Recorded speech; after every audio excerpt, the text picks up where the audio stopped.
access is via Zoom, not via Otter. So please do use your Zoom toolbar if you would like to access closed captions. We do record the webinar, and we do that so that we can post it on our maicp.org website, along with the slide deck and other materials, so that you or your colleagues can access the webinar resources there. As we begin our workshop today, we know that there are a lot of details and information and questions that come up in the design process that are specific to the pathways that you are exploring or to your particular community and its context. But we also like to remind everyone that the core of the work that we do, the big why, is our students. So we like to begin our events with a connections activity. And today's connection activity is really about connecting to our students. So there are 3 quotes on the screen, and these are the actual words of actual Innovation Career Pathways students from schools around Massachusetts. And we want to invite you to take a moment to read these and think about the messages from these students as they reflected on their experience in Innovation Career Pathways. And then consider what resonates most with you. What is your connection to these students and this work we do for our students? And then put the word or phrase that is most meaningful to you into the chat and say why.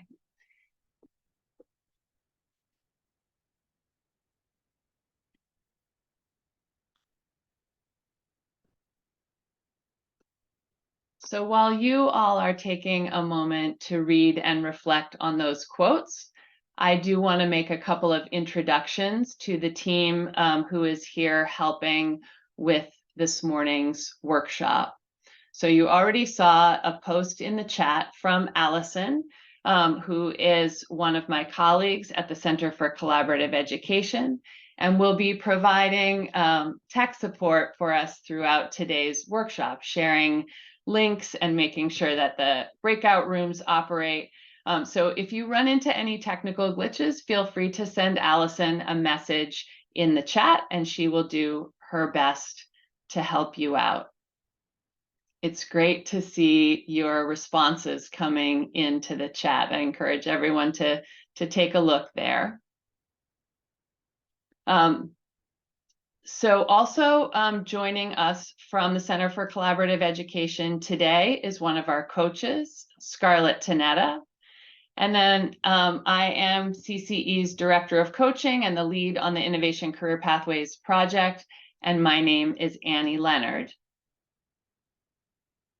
So hopefully you have had a chance to read these quotes, and I'm going to move us forward so that you get a look at some of the folks on the Innovation Career Pathways team. Not everybody shown here is in the Zoom room today, but I know my colleague Jennifer from DESE is here, so I want to pass to her to introduce herself and any other DESE colleagues who may be in the room.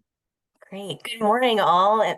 So many of you are here. That's fantastic. I'm Jennifer Gwatkin. I think I've corresponded with a lot of you, but I'm the Innovation Career Pathways lead for the state. And it really warms my heart that so many of you are interested in bringing these kinds of experiences to your students, because we are, as you saw with the quotes that the students that were from the students that were on the slide, it's really is an experience that could be transformative for your students. So thanks for engaging in this work. And if I haven't met you yet, I look forward to meeting you and working with you.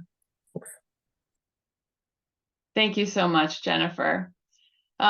So as I mentioned, the Center for Collaborative Education is a partner with DESE in the work supporting our Innovation Career Pathways community of practice.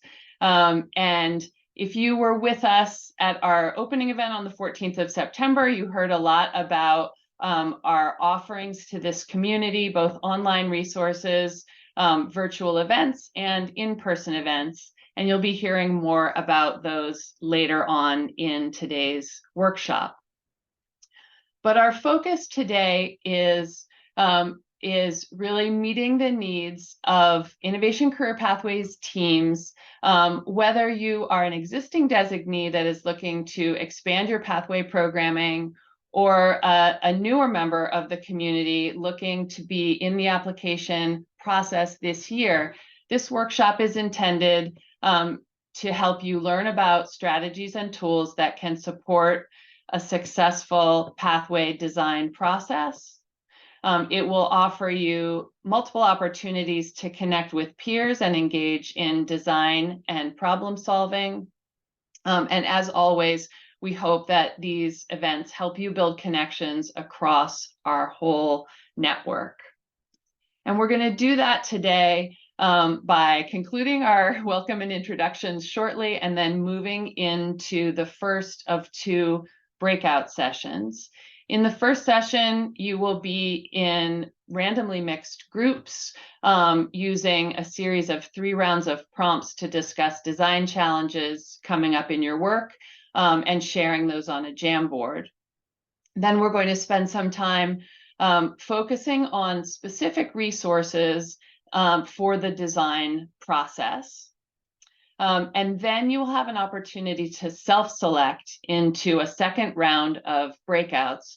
Those will be organized by problems of practice that are going to be framed both by the challenges that you share today and also by our experience over the last several years with the challenges that typically come up in the design and planning process.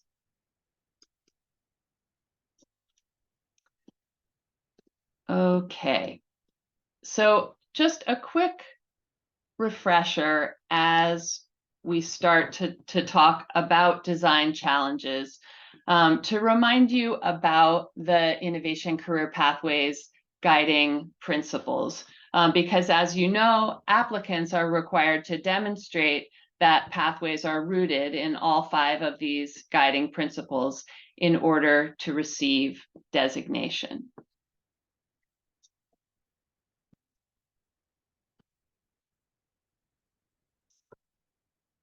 So before we take you into the first round of breakouts, I just want to review 3 prompts, which you can do in rounds. These will be self-facilitated groups. I meant to mention when reviewing the agenda that our second round of breakout groups will have a facilitator in each of the breakout rooms. And I'm fortunate to have both CCE colleagues and also several colleagues from our network, 3 of whom were peer ambassadors with us last year, who will be helping out as breakout room facilitators in the second round. But for round 1, you are going to be invited to join a breakout room and asked to introduce yourself with your name, role, school or district affiliation, and the pathways that you currently have or are planning to develop. In the second round, please describe to your group mates the priorities that you're focused on this year. So if it's the application process, launching a pathway that was designated last spring, revamping or growing your pathway programming. And then in the third round, focus in on challenges. So what are our dilemmas that are arising in your planning process? Or if you're a designee, these could be challenges that are arising in your implementation work. And we are going to share a link for Jamboard. Scarlett already did that, so thank you very much, Scarlett. So folks should be able to go directly into that Jamboard, and it is I think everybody by now is pretty familiar with how to use a Jamboard, but just as a quick refresher, there's a Post-it icon on the left hand side in the Jamboard toolbar. You can choose the color of Post-it note that you would like. You can type your challenge onto the Post-it note and hit save. And then just make sure when your Post-it note is landing on the Jamboard that it's not just stacking up on top of everybody else's Post-its. We would love for everybody across all the groups to be able to see the dilemmas that are being posted.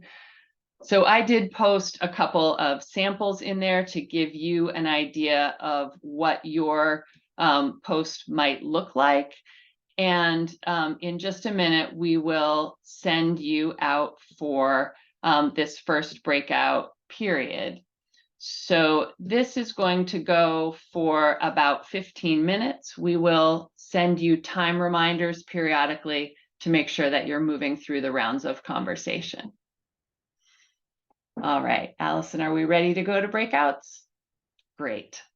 And please consider that Jamboard, an open work in progress. We hope that you had constructive conversation in your breakout rooms, but that Jamboard remains there. And it was really wonderful to watch the diversity of posts as they arrived on the Jamboard. And I think you'll find real opportunities in our second round of breakouts to go deeper into an area of your choosing. So welcome back to the main room. We are going to now move into a section of the workshop where we introduce or remind you about some of the resources that are especially useful early in the design stage of your work on innovation career pathways. So the first resource that I want to introduce or remind you about is a human resource, and we really do emphasize in this network the power of collaboration and knowledge sharing with peers. And one of the most important ways we do that is through having a cohort of peer ambassadors each year. So I want to introduce to you the 5 folks who will be serving as peer ambassadors this year. They come from across the state, and they represent all 5 of the designated, all 5 of the established industry sector pathways, as well as some folks who are going to be in the pilot group applying for clean energy designation this year. So you will get a chance to hear from them as event presenters and as co-facilitators of professional learning communities. But also want you to know that you can look them up on our website. We'll share the link for the page where you find information about them, so you can see what pathways do they have designation in, what areas of expertise are they listing, and how to reach out to them with questions. We also want to dig a little bit deeper into some of the elements of the Innovation Career Pathways Toolkit that are especially useful for teams earlier in the design process. So again, if you were with us on the September 14th event, we did a more general orientation. What I want to remind you of today, first of all, is that it's important that everybody access the official DESE Innovation Career Pathways page for the authoritative versions of things like the designation criteria and the actual link to the application. So we will share. I've lost my chat window, so I can't see if it's if it's been shared. There it is. The DESE page shared by Scarlett. Thank you. Is an important site for you to have bookmarked. The tools in the toolkit that I'm going to be referring to now are all housed on our Innovation Career Pathways site, maicp.org. And on this page, you can access resources, including the Innovation Career Pathways Frequently Asked Questions Guide. That's a resource which we encourage you to check out anytime a question comes up, because we add questions from the community and update it frequently A new feature this year is an acronym translator, but there are across a wide variety of topics, there are specific questions and answers that can really be helpful as you're going through the design and application process. The rest of the toolkit has a ton of resources that can assist you in a variety of ways, depending on where you are in the process and the context of your school and your community and the pathways that you are pursuing. Because many of you here today are in relatively early stages of the design cycle, I want to give you some information about Section 3 resources and a recommended cycle for the design process and some of the tools that you will find there. So for example, in Section 3 of the toolkit, there are resources under the category Building a Vision that offer you ways to think expansively, to really think about your big why, the purpose of developing pathways and the community that those pathways will serve. One of those is called Building an Inclusive Team. And that's an action planner resource. There's also a resource called the Individual and Group Learning Plan that can help you design your process. As teams get deeper into the work, there are some resources that have been specifically developed for innovation career pathways. One of them is called the ICP Criteria Planning Tool. And that one is organized by the guiding principles, the 5 guiding principles that we looked at a little bit earlier. And it's a self-assessment tool. So your team can self-evaluate where you are in your program design and identify places that you are making progress and places where you may have gaps and need to continue your work.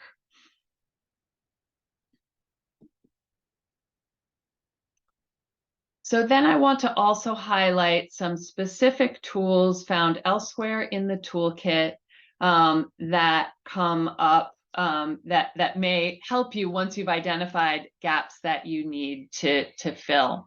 We'll share links directly to these, and also the toolkit is searchable, so you can find them there. Not on the Innovation Career Pathways site, but back to the DESE site, you can find information on MyCap. And participation in MyCap is a requirement for Innovation Career Pathways. So you will want to be sure to explore the resources available on DESE's MyCap page. Information on regional labor market blueprints is also a really commonly accessed resource. And so here is a link where you can find labor market blueprint information. And then a few things from Section 4 of the toolkit. So I like to call Section 4 the kitchen pantry of the toolkit, because this is the place where example documents from the field, including things like memoranda of agreement, sample course scope and sequences, are housed. For example, there is information about industry recognized credentials. And I'm sharing an example resource, which is from the Franklin Hampshire North Quabbin board. And that is one where often in schools, there is a learning curve around things like industry recognized credentials in your chosen industry sector. And this is a resource that can help with that. Another area that schools sometimes identify as needing to build capacity is teaching workforce readiness skills. So in preparing students for work-based learning experiences, including their internships and capstones. A resource that folks have found very helpful is called Skills to Pay the Bills, and it's a curriculum that was developed by the Federal Department of Labor to support students preparing for work-based learning experiences. So I want to pause briefly there and invite Jennifer or any of our former or current peer ambassadors in the room to unmute and add any comments about tools, resources, or advice for folks in the design process. I know that a number of you have reached out about MyCap trainings. So it turns out that due to budget and state funding being approved so late, we're on a bit of a delay. We had to post for an RFP for a contractor, hoping to get all of that squared away. So we will probably have the MyCap workshop #1 at the end of November or the first week of December, and then the other 2 workshops will then be in the new year. But stay tuned for information on that front, and I appreciate those who've reached out to ask.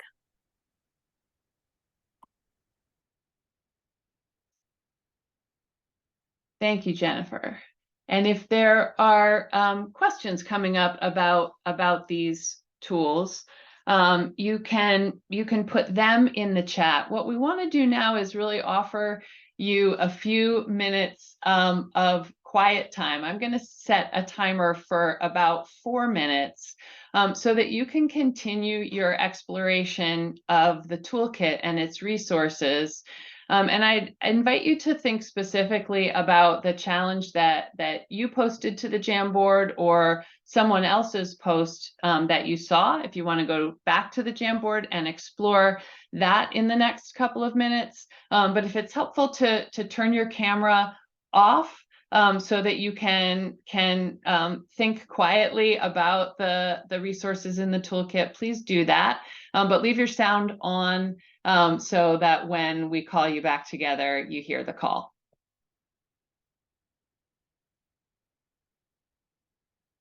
All right, that was the sound of the timer. So if you can bring yourself back, we want to set you up to select into a breakout conversation on a problem of practice related to design challenges you shared earlier. Before we share the instructions and the actual links to go out to those rooms, I want to take a moment to review the community agreements that we use in our community of practice to guide our collaboration. So we place a really high value in this community of practice on our constructive and student-centered collaboration. And in order to do that, we have utilized these community agreements that are adapted from the Courageous Conversations work of Glenn Singleton. And I'd ask you just to take a look at them now and bear them in mind when you join a group in a few moments so that they can help everyone in the group get maximized learning, optimized learning from that time in the breakout.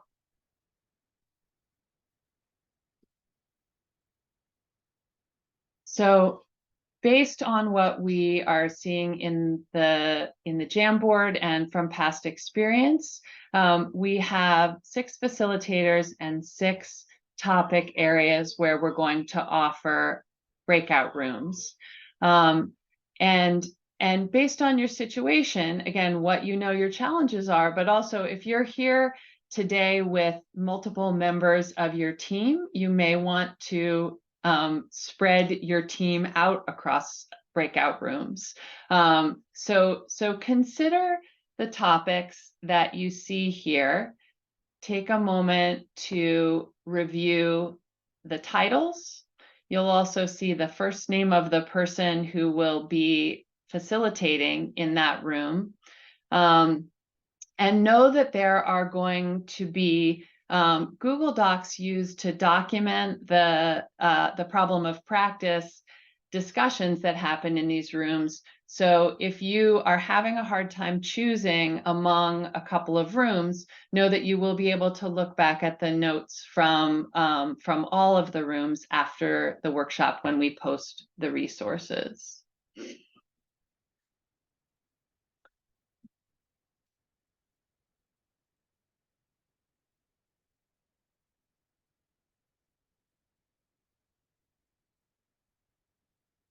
So we have 6 rooms. The room number 1 is going to focus on issues related to recruiting and retaining students in pathways.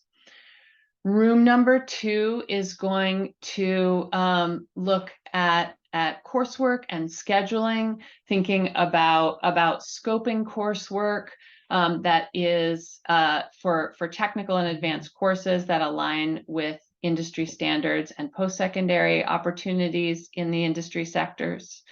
Room 3 is going to focus on the equitable access and equitable outcomes guiding principle and how diverse learners, whether that is students with disabilities, multilingual learners, or otherwise, to achieve equitable outcomes in pathways. Room 4 is going to focus on teacher buy-in, support, and training needs for teachers in pathways. Room 5 is going to focus on identifying, building, and sustaining partnerships with employers that support the work-based learning experiences you're creating. And room 6 is going to focus on internships and capstones. How do you design them? This can also consider assessment of learning in work-based learning opportunities. So those are the 6 choices, and I can see that they are also posted in the chat now, as are the links to the note-taking documents, which should be accessible to you.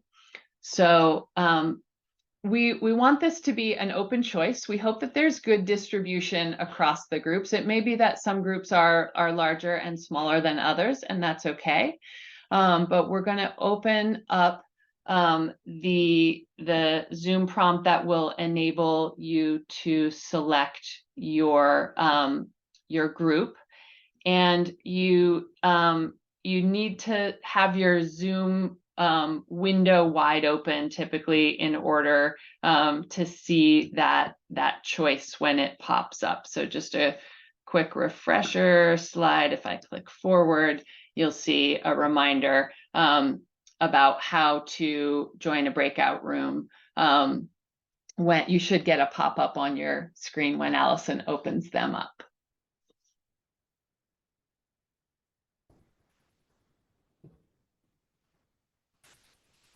Welcome back, everybody. I'm going to put the slides back up.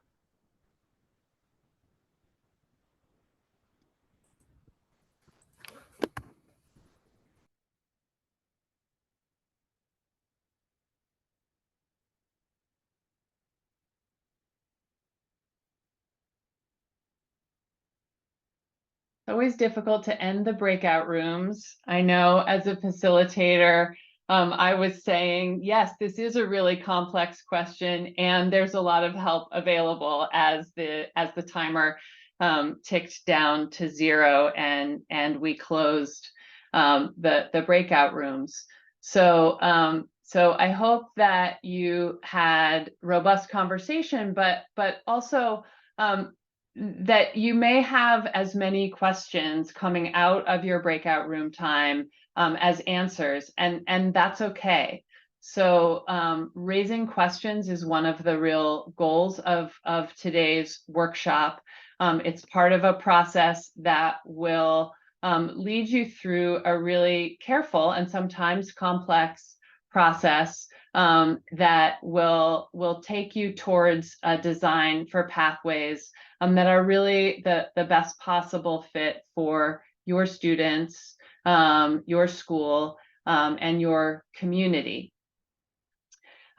So there may be questions or insights that are on your mind that you want to capture while they're fresh. And if you want to pop something into the chat, I invite you to do that. Jennifer, I see you thanking your group, and I want to say the same to mine, and especially to everybody who was a facilitator that enabled these groups to have productive conversation.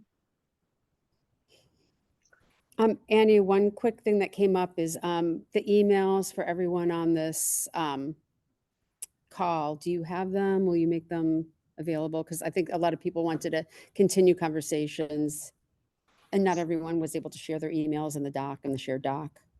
So we have the network contact list appears on the maicp.org webpage if you have opted into that. So that is how we share emails, because then you're giving us permission to share emails. So while the chat is open, if you want to share your email, or if you want to message somebody from a breakout room and ask for their email, this is a great time to take a moment to do that.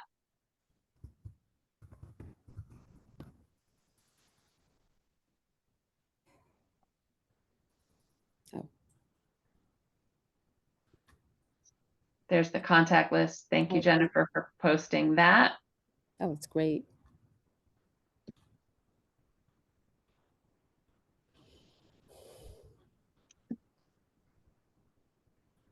And if there's a question that's still on your mind, like Beth's question about field trips, for example, I know one of our peer ambassadors, Robert, does a lot of field trips to colleges as part of Atlanta's charter schools pathways. So we're happy to. We'll take your questions that are posted here and do our best to connect you to resources after we close our event out. So in the few minutes that remain, there are a couple of things that we want to share. As I mentioned, this workshop is intended as one of the initial steps that can help support your team through the design and application process. Some of the other events that are upcoming include a program spotlight that is a virtual event we'll hold on October 19th at 2 in the afternoon. And it's going to feature the Carver High School Advanced Manufacturing Pathway. So in addition to school staff, there will be students speaking about their pathway experience and an employer partner. So for those of you who are interested in how successful employer partnerships are built, this will definitely be a place where you can learn more about that. You should have seen an email from me about professional learning communities and registering for what we're offering this year, which are industry specific PLCs. So a series of 3 events across the school year where you can gather with peers that are working in the same industry sector. And we really hope that you'll consider joining one or more of those and share them with the teachers who are working in these pathways in your schools. We would love to bring them into this community of practice. We also host office hours. So I know that there are some questions about the specifics of Part A applications, and these office hours are designed as 2 blocks of drop-in time for team members to show up with questions. And in fact, we ask you when you sign up for these virtual office hours to let us know what are the questions that you have so that we can be prepared to answer specific Part A application related questions on October 10th or October 16th. That will be coming soon to your inbox, probably today or tomorrow. And an in-person event we will be holding at Amherst Regional High School. That is going to be in late November or early December. And it will be a combination of a bit of a program spotlight, so you can see an early stage pathway in development in advanced manufacturing and engineering at Amherst High School, but also engage in a workshop that will specifically invite you to address equity of access and outcomes in your pathway design.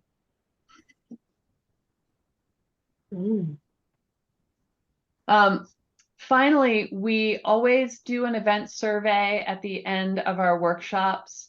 And we really do use this information on an ongoing basis to improve what we offer and focus in on questions that are important to you. So please take the time while your thoughts are fresh to give us some feedback on your experience today using the link that is being shared in the chat for this short survey.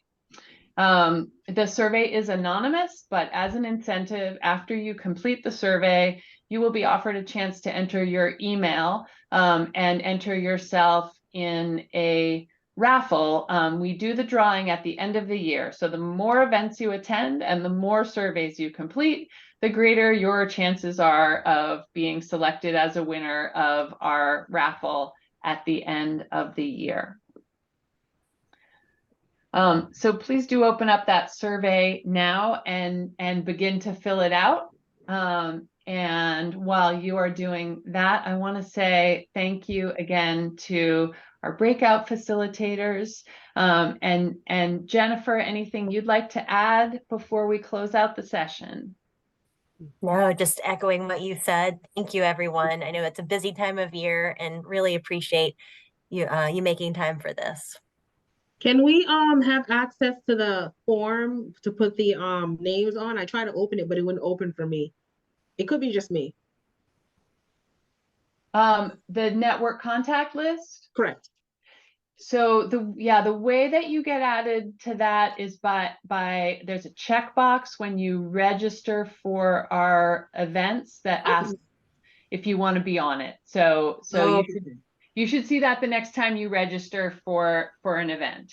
Very nice. And are you going to share the slides or another time? So the slide deck and the event recording get posted to our website, usually within about a week of the event. You'll see it posted there. And you can also search, it's organized by categories and a searchable archive of past events there as well. What's the website again? I just want to look it up. Sorry, I'm just very new at Pathways. No, don't worry about it. We can. Oh, Jennifer's already put the link in the chat, so you can click through that link, and I'll also put it in my follow-up email tomorrow, reminding you to complete the survey if you haven't already done so. Thank you so much. No problem. Oh. Thank you. All right, everybody. It's really been a pleasure to be with you today, and we look forward to seeing you at another Innovation Career Pathways event soon. Thank you so much. Thank you.